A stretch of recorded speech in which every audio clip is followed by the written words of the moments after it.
দেশ ও বিদেশের সকল হোসাইনি মুসলমানদের প্রতি আমার অন্তরের অন্তঃস্থল হতে সালাম। আসসালামু আলাইকুম ওয়া রাহমাতুল্লাহি ওয়া বারাকাতুহু।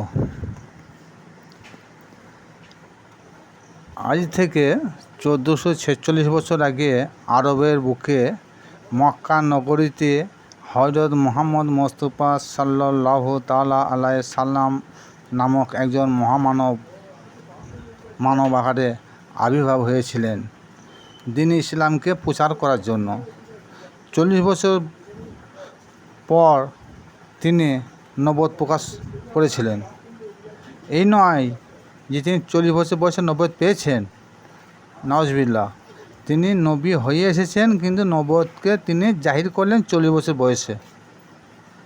এটা আমাদের বুঝতে ভুল হয় না যেন। 25 বছর বয়সে বিবাহ করেন মা খাদিজাতুল কুবরা রাদিয়াল্লাহু তাআলা আনহুমাকে। 15 বছর 1 মাস 19 দিন হীরা গুহায় সাধনায় লিপ্ত ছিলেন। সেই সময় ওনার উপর কোরআন নাজেল হয়েছিল। অনুমান 40 বছর 6 মাস যখন বয়স, তখন থেকে তৌহিদের বাণী প্রচার করতে লাগলেন। তার মধ্যে ছিল সবর, ত্যাগ, মায়া, মমতা, স্নেহ, ভালোবাসা, ন্যায় পরায়ণতা। এরই মাধ্যমে তিনি দ্বীন প্রচার করে গেছেন। ক্ষমতা এবং অস্ত্র শস্ত্র কিছুই ব্যবহার করেন নাই।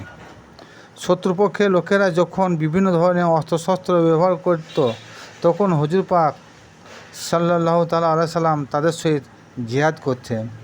জিহাদ মানে যুদ্ধ এই নয়। জিহাদের বাংলা অর্থ হলো প্রতিহত করা,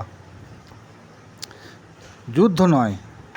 তিনি ছিলেন রহমতুল আলামিন, অর্থাৎ সমগ্র বিশ্ব জগতের নিকট তিনি ছিলেন রহমতের ভাণ্ডার।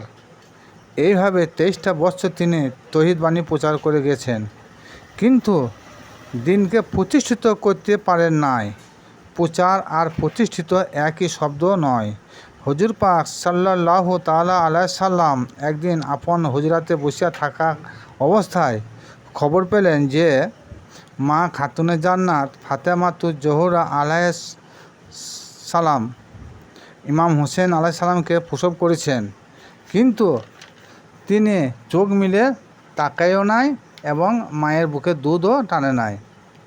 সেই মতো অবস্থায় হুজুর পাক সাল্লাল্লাহু তাআলা আলাইহি সাল্লাম শিশু ইমাম হোসেন আলাইহিস সালামকে কোলে তুলে আপন জিহ্বা মোবারককে ইমাম হোসেনের মুখের ভিতর পুশ করিয়ে দিলেন। শিশু হোসেন আলাইহিস সালামকে তখন হুজুরের জিহ্বা মোবারক চুষতেছিল।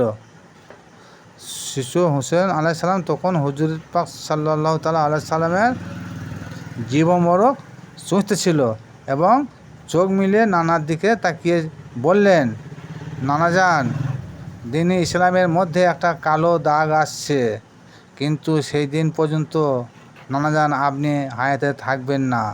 তবে নানাজান চিন্তা করবেন না, আমি ইমামে হোসেন আলাইহিস সালাম কথা দিলাম, সেই দিন পর্যন্ত যদি আপনি নাই থাকেন, আমি হোসেন আলাইহিস সালাম সেই কালো দাগ আমার রক্ত দিয়ে মুছে দেব।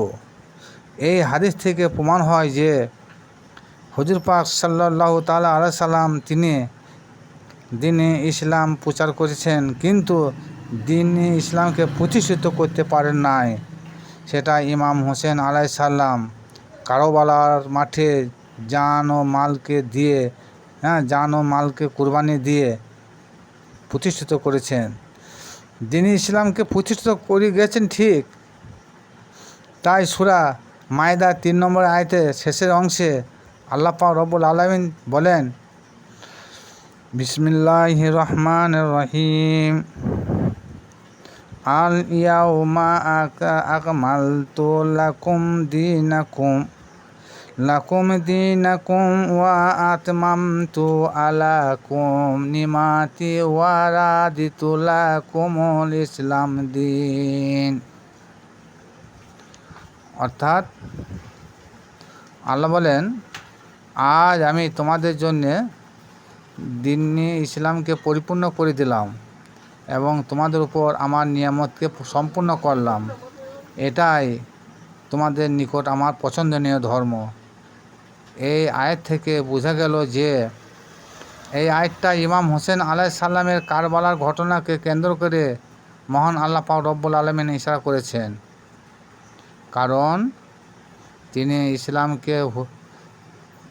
ইসলামকে হুজুর পাক সাল্লাল্লাহু তাআলা আলাইহি সাল্লাম পরিপূর্ণ করতে পারেন নাই।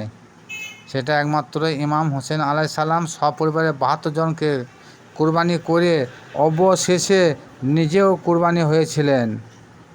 এটা হলো সুফিবাদ মত।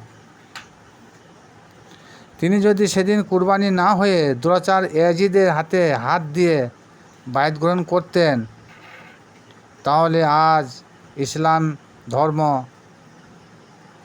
ধর্মের কোনো অস্তিত্বই থাকতো না।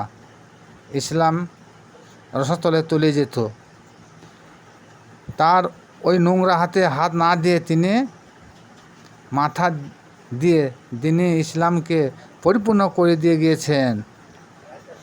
তাই এক শ্রেণী আলেমগণ বলে থাকেন যে কারবালার ঘটনা তো কোরআনে উল্লেখিত নাই, তার জন্যে এত মাথা ব্যথা কিসের? এটা তিনাদের একমাত্র মূর্খতার পরিচয়, এছাড়া অন্য কিছু নয়। তিনারা কোরআন পড়েই গেছেন, কোরআন গবেষণা কোনোদিন করেন নাই। কোরআন পড়ার জিনিস নয়, কোরআন হচ্ছে রিসার্চ বা গবেষণার কিতাব। যাদের মধ্যে গবেষণা নাই, তাদের মধ্যে দিন ইসলাম পরিপূর্ণ হতে পারে না।